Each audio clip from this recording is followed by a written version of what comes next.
away for a while and spend some time with a different type of church, the church in Central America.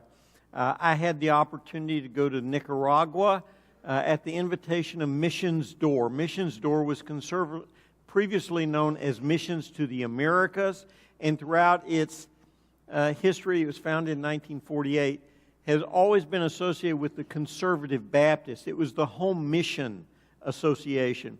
World Venture was the international. But over the years, Missions Door has grown until they are in 32 different countries and most of the Central American countries. I was invited to go down there and speak at a pastor's conference by two of the executive council. There are 5 members of the executive council, and 4 of them were there, including the president of Missions Door. I was invited to go speak at a pastor's conference, but somehow it became a women's conference, which became a joint conference, which, I don't know, you just got to be flexible, okay? I learned that, you know, if they say the bus is going to be there at 7:30, it will be there. Sometime. And you can't get upset. And if they say, oh, you're speaking 3 times today, and then right before you speak, they said, oh, we're going to let the president speak now. You just go, okay. Because what I did and what God impressed on me down there, one of the lessons I learned is I am just a servant. I do what I'm told. I fill the time that they give me. And God continually remind me of the verse in Luke. It says, doth he thank that servant for that which he did? I think not. Even so, when you've done that which is your responsibility to do, say, we are unprofitable servants. We're just merely doing what God has asked us to do. And so I kept going over that verse a whole lot while I was there. And when they come up to you on the spur of the minute and say, oh yeah, and we would like you to address the pastors tomorrow for an hour. Okay, that's great. They did that to the president, the vice president, and myself. So in 5 minutes, we planned a full-day seminar for the pastors. None of us had brought anything. And so you just do it, and God blesses. That's the way it is. You should understand a little bit about Nicaragua. Nicaragua, by landmass, is the largest country in Central America. It's the 3rd largest in terms of population, I believe. It is the second poorest nation in Central America. You have to understand that 80% of the property and wealth belong to 2% of the people. And most of them are named Ortega. Yeah, it's his relatives, his family, and that sort. Millions and huge mansions there. But 50% of the people live below the poverty line. I'll show you some pictures in just a minute. But Nicaragua itself is pretty flat, but it contains 19 active volcanoes, of which I saw 3. The smoke coming off the top of that is not clouds, that's volcanic flumes. And we were driving by, and then there was another one that had a big hole in it. That's not clouds in that, that's volcanic flumes. And at night, you could actually see, if there's clouds, a reflection of the magma reflecting down on the city from Managua. And I thought, ooh, 19 active volcanoes there. The people there, while 50% of them live below the poverty line, 40% of them are at the poverty line. And so many of the people lived in houses that my guide called them plastic houses. That's typical, very typical. It's sticks thrown together, banded together, put a little tin on top, and to keep the wind and rain out, you put plastic around it. There were 8 people living in this house. Inside it, that's what it looked like. 2 hammocks, 2 beds, 2 dogs, 1 under each bed. I mean, it was open to the elements. Their basic meals are rice and beans, gaya penta. You know, rice and beans together when they have it. Oftentimes, they only eat a couple of times a week. The interesting thing is, they're not mad at the government. They're not mad at anyone. They think this is life. It's almost fatalistic. And one of the things they did is they began to sponsor children, $32 a month to sponsor a child, and they would bring enough food for that child for a year and give it to the family. Well, you know who it goes to. It goes to the whole family. So it feeds the family for sometimes a week, depending on the size of the family. They do believe in cleanliness. They have showers. Their showers are poles with plastic around them. And that's their typical shower. You see them all over the place out in the country. In the city, it's more normal. Nicaragua just spent $100 million hosting the Central American Games. They built a baseball stadium that would rival any major league park in the United States. Baseball's big down there. Major leagues are having their playoffs right there as we speak at the moment. So they spend for all these big things, but it doesn't come to the poor. They love Ortega because once in a while he'll send them a pig with an individually written note. Dear so-and-so, the Presidente gives you a pig. Or 4 sheets of tin. They love him. He loves us. He cares for him. His motto when he first came into power is, we raise up the poor. One of my missionaries says, yeah, he raises up the poor, more and more of them. That's what he does. Economically distressed, poverty, drunkenness, alcoholism. Oh, it's rampant. But the church is different. I had the opportunity to speak to many of the pastors from Honduras, Nicaragua, Belize, and throughout all of Central America. Even had one lady from Spain who was there. And so it was about 135 different people. There's a view of the people that I was speaking to. It's interesting. It is just interesting what's going on there in the church. The church there is thriving and growing. It's active. It's vibrant. We wouldn't stand close to them when they're having worship service. It's loud. It's active. It really is. It got into me. I mean, they excite you. And they're excited about the Lord, and they share the gospel. The title of the conference was, and I'll see if I get this right, Si no impacta, no es evangelio. No impact, it's because you're not doing evangelism. And so, to impact, you evangelize. And one of the things that they strive to do is plant new churches. I had the opportunity to go to several different churches, one out in the boonies and one in the dump. Managua's dump, huge. Fires all over the place. And people, when the dump trucks come and dump, they attack it to get what they can out of the garbage. And that's what they live on. They had a church started out there. 35 adults, 65 children. It was marvelous. You look at the churches, you don't see older people. There are very few older people. They're all under 50. And it's just interesting. The church in Central America is alive. It's vibrant. It's growing because they have a heart for Jesus. They're not highly educated. Many of them come from pretty rough backgrounds. The worship leader of the first church where I spoke at, he was a drunk. That's a term they use down there to describe a homeless person who is addicted to either alcohol or drugs. And the family has rejected them. And so here's this man, and I asked his story because he only had one leg.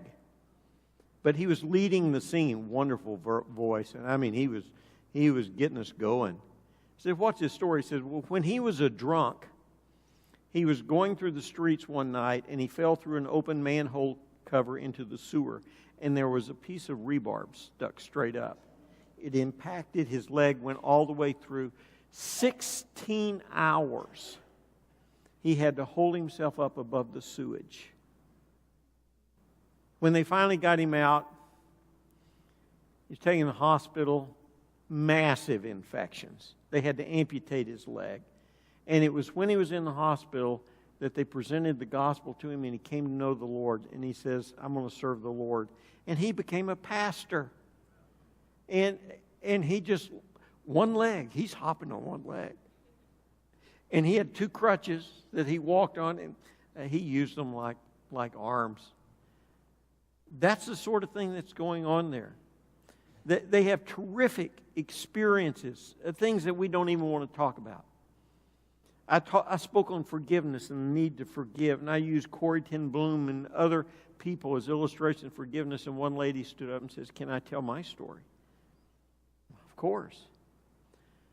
My son was killed, murdered by the Sandinistas.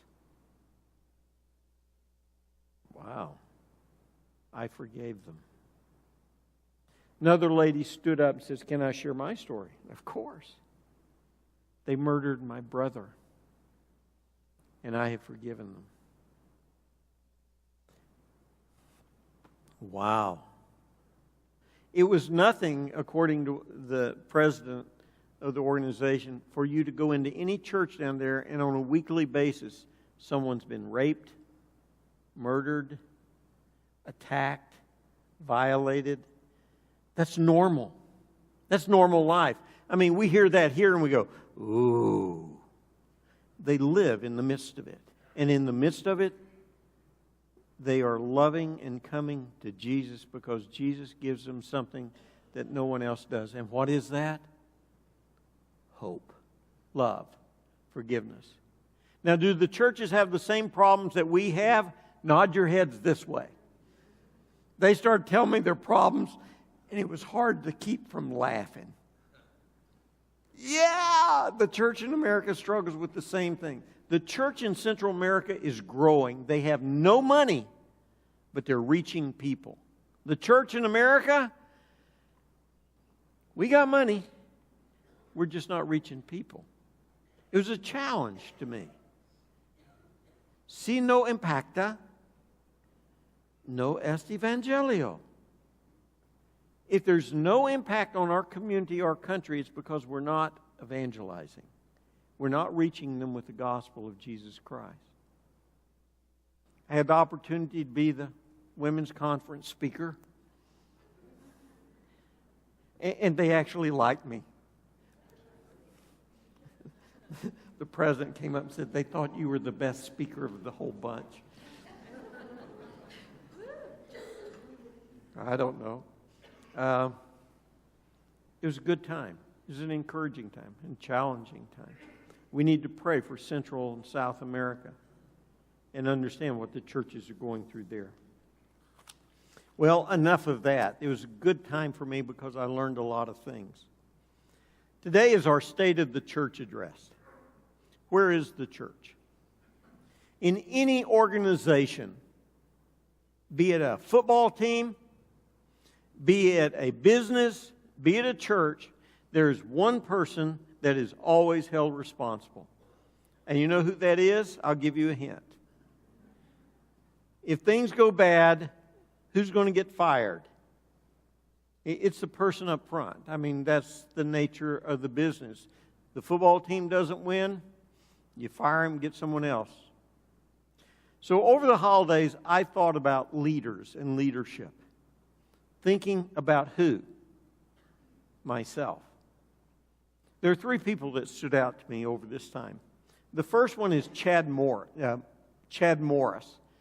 Y'all know who Chad Morris is, don't you? He's the new football coach at Arkansas.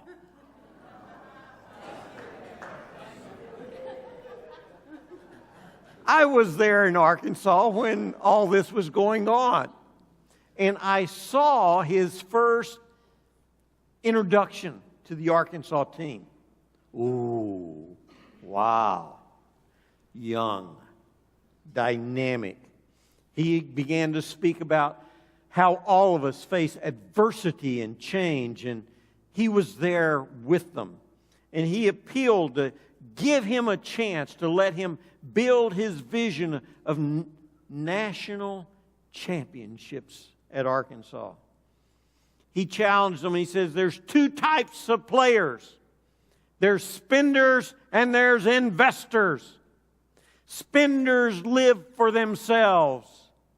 There's no team, it's me. And what's in it for me? What do I get out of it? And he said there are investors, people who do everything they can to build up their teammates and everyone else, and together they win as a team.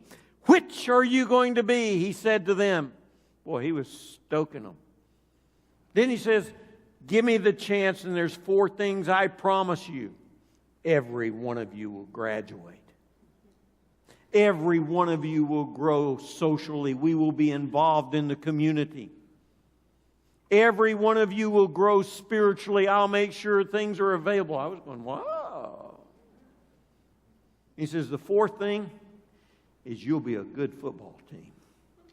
That was the 4th thing. I thought, wow, that's very interesting. This guy was, you'd think he was on meth. But this is a football coach. You know, he's excited, he's exuberant, he's young, he's enthusiastic, he's dynamic, and he's getting these guys going, and he's got them on his side. And what he's trying to do is convince them to believe a dream. I said, wow. Wow, what a leader.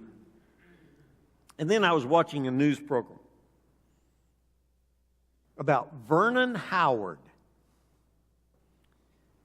Vernon Howard's an interesting guy. He grew up in the Seventh-day Adventist movement, and he began to be involved in this one little sect in which it was led by a woman, older woman, and he became involved with her, if you catch my drift.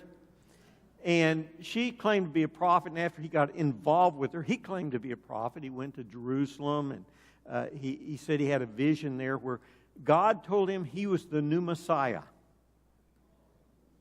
Well, not replacing Jesus, you understand. It's just he's going to be a new Messiah like Cyrus, the king, is called the deliverer of Israel. And so he was going to be the new Cyrus. Now, he actually believed that he and this older woman were going to have a kid, and the kid would be literally the Messiah. But when she died, that prophecy didn't come to pass. So what happened is he and her son, who were the same age, began fighting for control of this organization. And though they got into some gun battles, and he got tried for attempted manslaughter and things like that, it all fell apart. He was released, and the other guy was killed by the ATF in a raid. Okay, and he was left the sole leader. And he convinced this following of 100 or more people that he was the Messiah. He convinced them, young, dynamic, in all the things. And of course, in the process, one of the prophecies was that since I am the Messiah, all women belong to me, regardless of whether you're married or not, or regardless of your age. Fathered, I don't know, dozens of children, including with girls under 16 years old. Of course, he changed his name to reflect the fact that he was of royal descent, therefore David. And in Hebrew, the name for Cyrus is Koresh. David Koresh. Oh, y'all remember who he is? The Branch Davidians? Oh, David.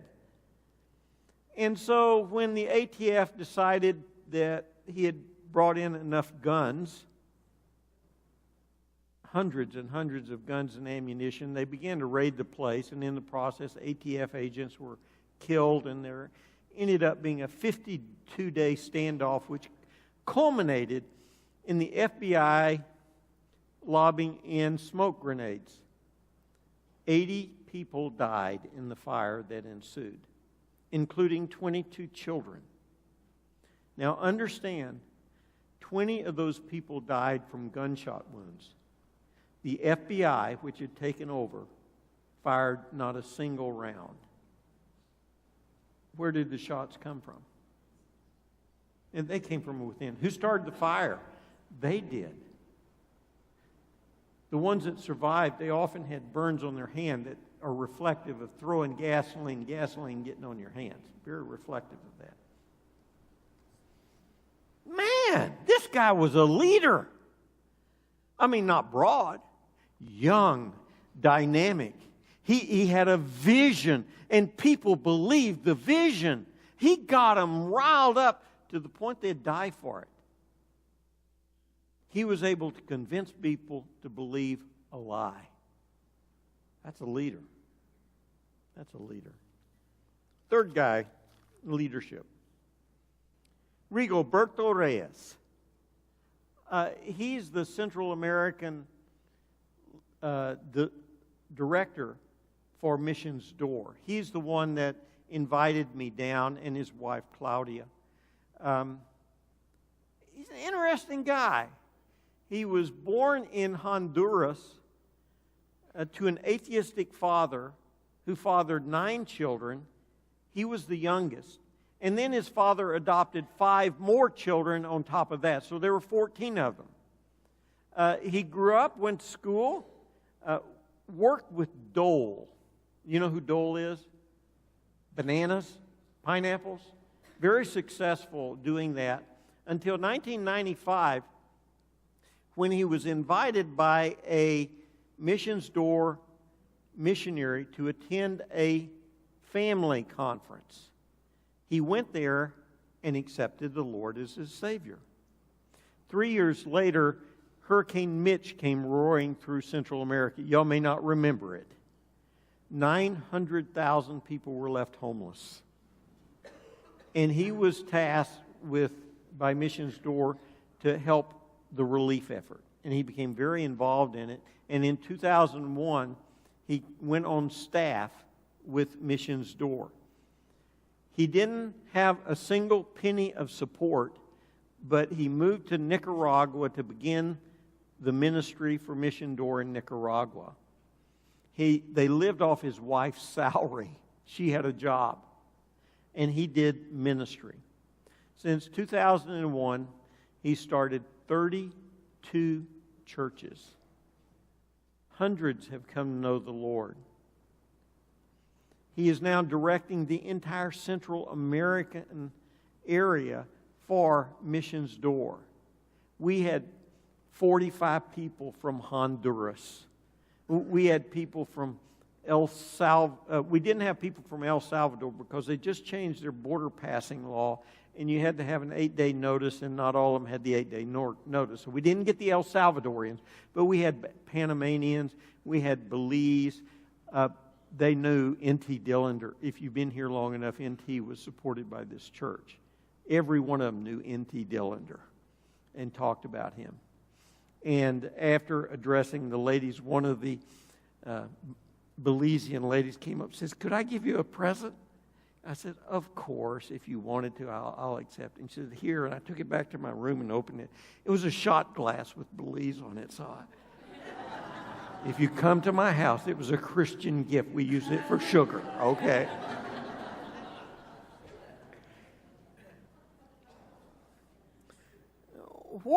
What's Rigo?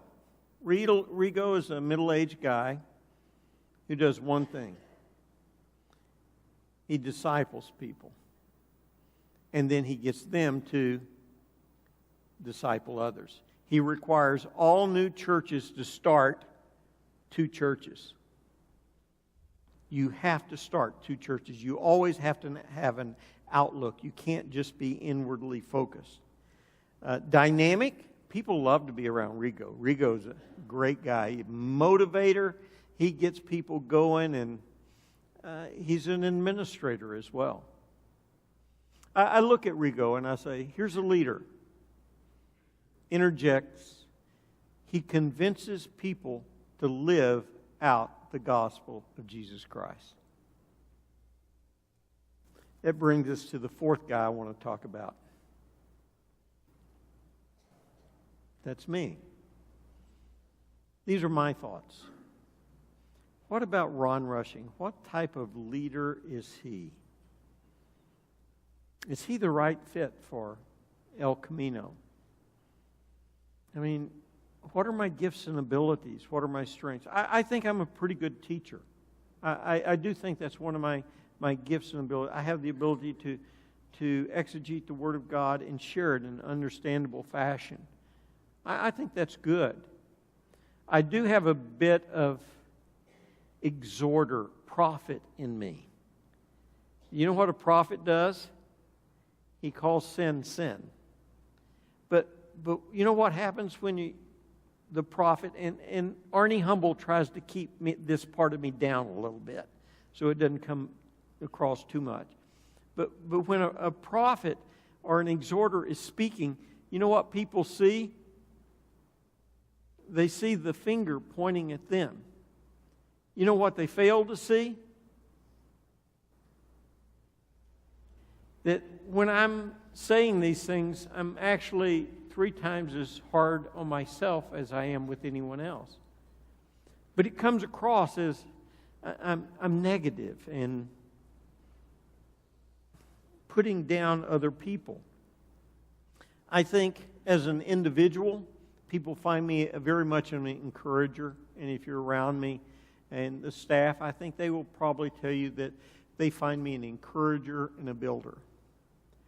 If you ask me what my heart has been and will continue to be the same thing. I'm a man committed to discipleship. I believe in discipling others so that they can disciple others who will disciple others who will disciple others. That's what I believe that God has equipped me and called me to do. But there's one issue as well. We live in a society that wants young and dynamic. There's one thing I am not. Young. I may be dynamic, but maybe not in the way that some like it. So the question is, are my goals and abilities, my abilities to motivate and encourage other people to fulfill the vision of this church? And believe me, the vision of the church is my vision. Every believer, a healthy, reproducing disciple of Jesus Christ, impacting Tucson and the world with the gospel. That is my heart, whether I'm here at El Camino or someplace else. Am I the one to help this church? I don't know. I don't know. The elders are going to have to process this because we look at us as a church. We are a declining church in many ways. Older. We're not super attracting to younger couples and that sort of thing. And again, who is always the responsible one in these things? It's always the pastor. And look, and if I am not the one who can do that, then we need to get someone else in who can do these things.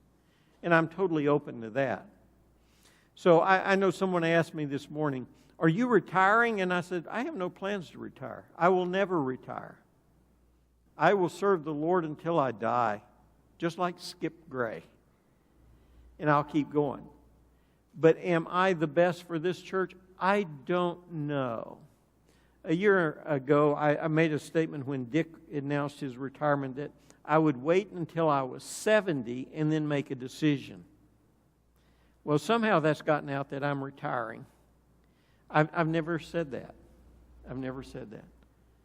What I am doing now, and then will be committing in the hands of the elders, is who needs to be leading. Do we need a new football coach? Do we need someone who is able to motivate better than me? That's what they'll have to evaluate this year and discover. And I'm fine. God is going to use me regardless. I mean, when I was down there, they invited me to come down full time. They kind of liked me down there. The mission offered me a part-time position. All sorts of things. God's going to use me. I'm not concerned about that. It's what's best for El Camino. That's what we've got to evaluate. What do we need? What do we need? Believe me, I'm not saying this because I don't know where we need to go and how to get there. I do. The process for us to turn this church around is simple. It's very, very simple. It's the execution that's the hard part. Because to execute it, you got to get everybody playing the game. There are 4 basic things. Is all we need to do to turn this church and make it a thriving, growing church. Let me give you the 4. We do these 4 things, and this church will explode. First, we need to be growing spiritually. Growing spiritually on an individual basis. Every one of us needs to be growing. We need to be in the Word of God daily. We need to be praying daily. We need to be reaching people that are lost. And we need to be fellowshipping with one another. Every one of us needs to do that. Every one of us also needs to have within us a holy discontent. Do you know what that word holy discontent means? It means we're not satisfied with where we are spiritually. We never arrive. There's never a point in our lives where we can coast. There is no coasting in the spiritual life. You're either growing or you're not growing, but going the other direction. It's like rowing a canoe up a stream. When you stop paddling, what happens? You go back. So it's the same thing. Every one of us needs to have this holy discontent, regardless of how long we've been a believer.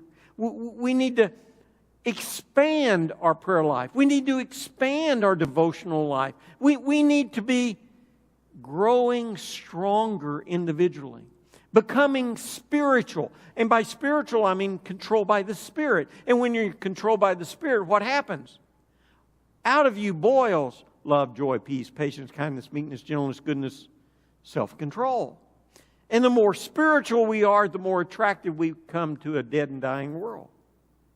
So the first thing that we have to do is commit ourselves to growing spiritually. That's on an individual basis. I really think that growing spiritually is nothing more than becoming more and more like Jesus. That's what it's all about. I want to be like Jesus. And I'm going to do whatever it takes to become like Jesus. Second thing, we need as a church to love each other deeply.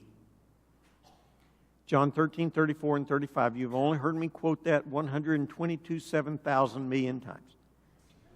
A new commandment I've given to you, that you love one another as I have loved you. By this shall all men know you're my disciples, if you love one another. Oh, did I emphasize that too bad? Did you keep the emphasis? How's the world going to recognize we're Christian? By our love. Rick Miller, president of Missions Door, he lost his wife September 30th. 42 years of marriage, of pancreatic cancer. She discovered it. 4 months later, she's dead. He said, when my wife died, life was gone. There's no purpose. I had no desire, passion for ministry. Life was over. And so, the board put him on a leave of absence, and he just came back literally a few days before, and this was his first official trip. He was not going to speak. He wasn't going to do anything. He was just there. I had the opportunity to spend several hours talking with him. And we talked through some of the issues. And then he experienced the love of the people. And they loved him. And you just saw the change.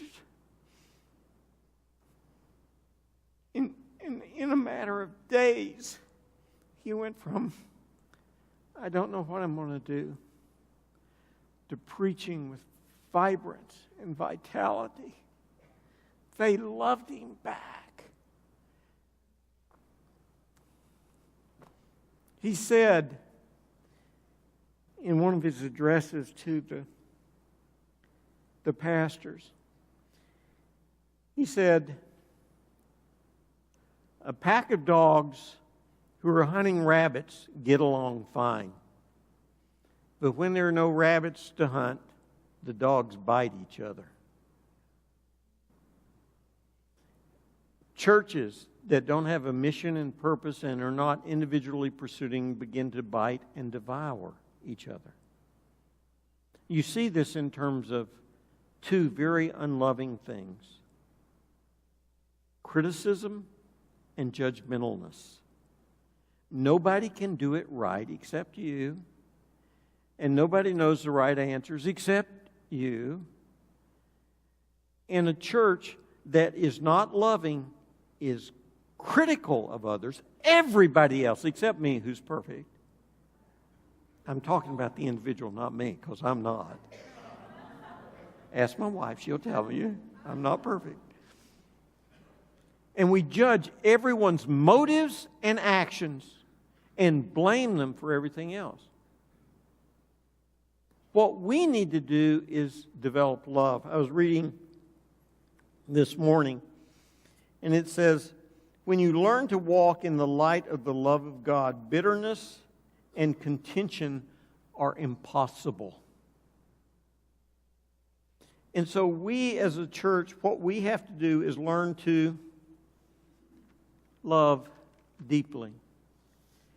And if we're not, it's a matter of we're not focused on the vision. If there's criticism and bitterness and anger and judgmentalness, understand this individually. And I'm saying this to me, that there is no love, because love is patient. Love is kind.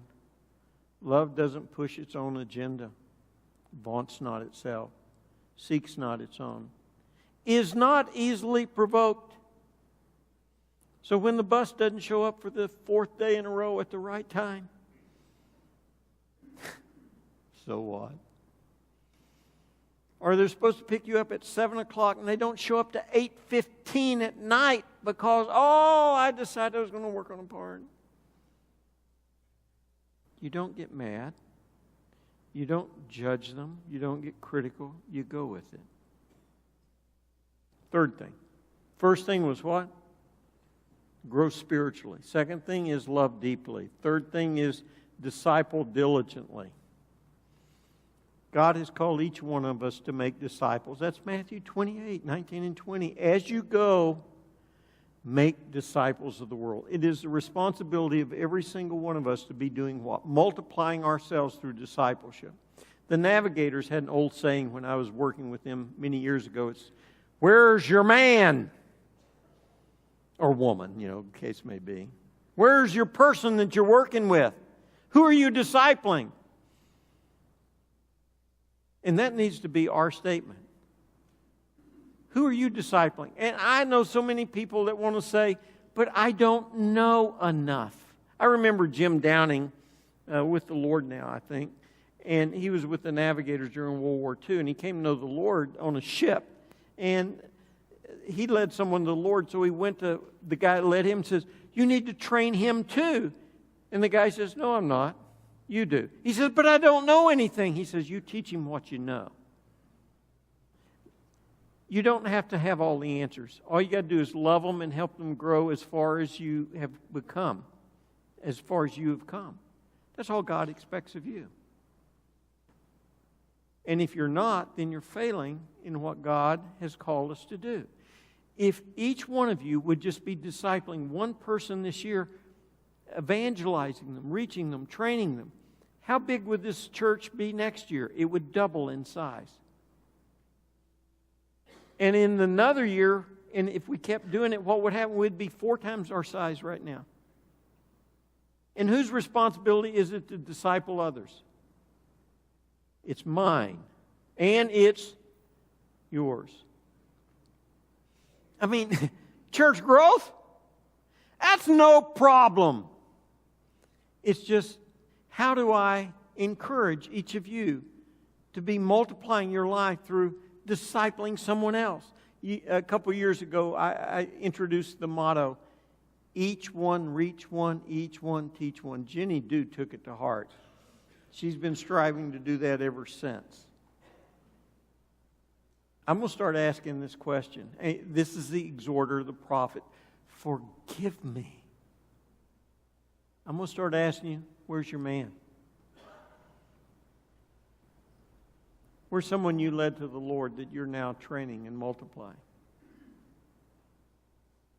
That's our responsibility. I don't have time.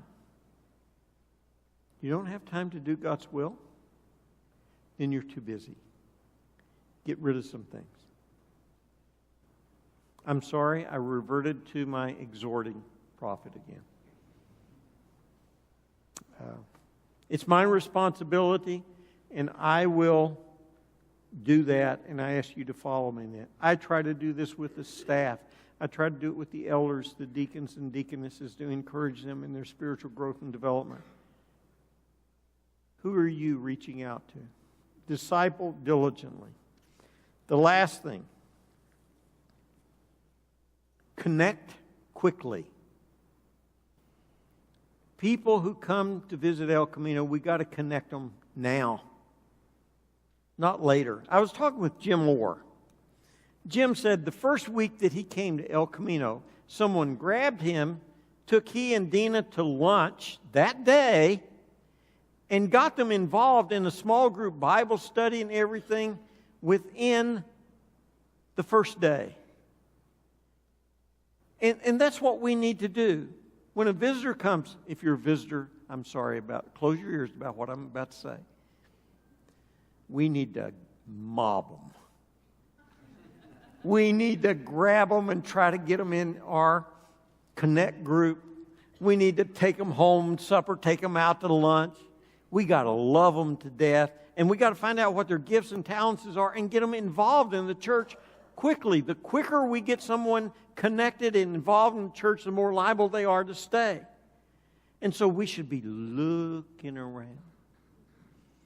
Ooh, I don't know them. They're my target for today. And you go get them. You invite them to lunch. I was talking with Paul Davis about this, and Paul said, we all go through eras or periods of life where what we do and what's important changes. As we get older, our focus becomes on family, grandchildren, things like that. We just don't have time for other people. As Christians, what we have to do is learn to connect with people. If people come here, they're searching for something. Have we got what they offer? I know we can't meet everybody's needs. But men, you especially ought to be sensitive to men, because it's men that are most needful. I'm not ignoring you, women. Men need to be connected with quickly. They need to be. They need to know that they are wanted. Men need to know that they are desired by us, and that there should be men who connect with them where they are and what they want. In those terms. Well, where are we?